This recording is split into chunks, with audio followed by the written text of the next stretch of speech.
Hi, second grade. Last time what we did was we used some expensive paper to take our designs to the next level, and we added some designs and patterns and some different kinds of lines into our drawings.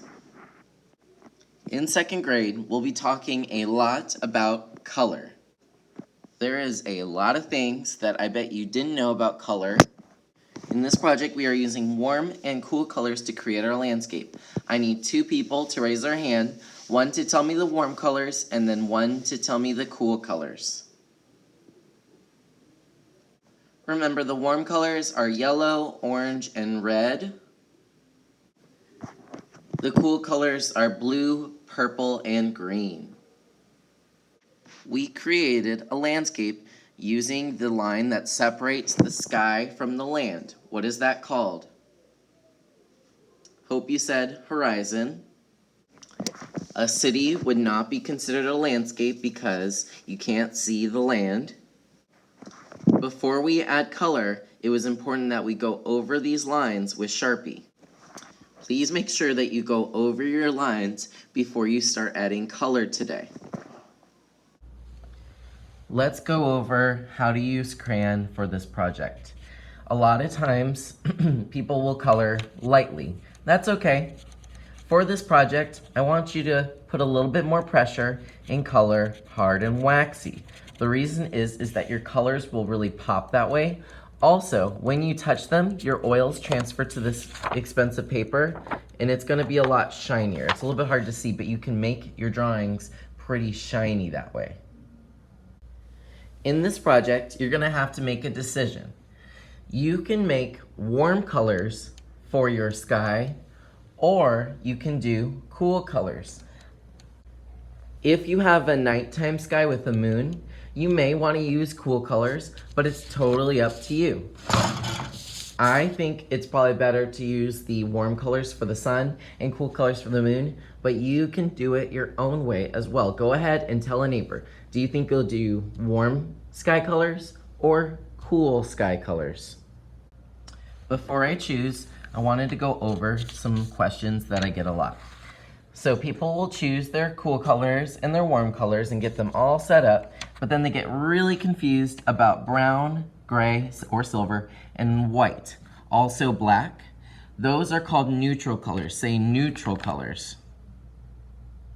Neutral colors are neither warm or cool, so they're neither. They're kind of in the middle. We can use these crayons for this project. However, remember your sky needs to be cool or warm. When you start coloring, remember you want to go hard and waxy. I'm going to choose cool colors for my sky since I think it makes a little bit more sense that way.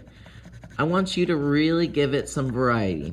Variety means that you are switching it up with the lines, but also with color. So on one side of this castle line, I have this lavender purple, but I might put an even deeper purple on the other side.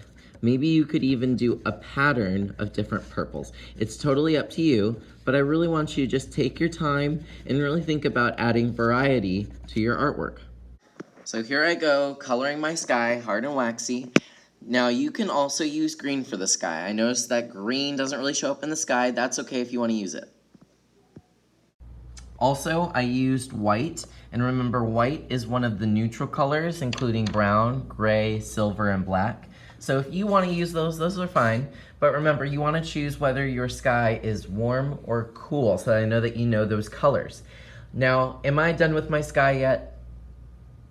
I am not done with my sky yet. I'm gonna go ahead and show you how I'm gonna finish this, and then we will work on the land probably next time. But I want you to focus on the sky today. So I went ahead and I finished my sky. What I want you to notice is that I colored everything above the horizon. So remember, that includes the mountains. Don't need to color the roads, the grass, the bushes, the trees just yet. Just worry about the sky. The way that I know you're done is that it's completely colored and that it's hard and waxy. Hard and what? Waxy. If at any time during your drawing you want to go ahead and get a Sharpie and add even more pattern just to make it easier for you or get more variety with the colors, that's totally fine. Remember, if you finish early, just raise your hand and I'll come by and take a look. Don't worry so much about the land today. Once you are done, you can choose a new activity. We have free draw. We have Picasso game if you know how to play.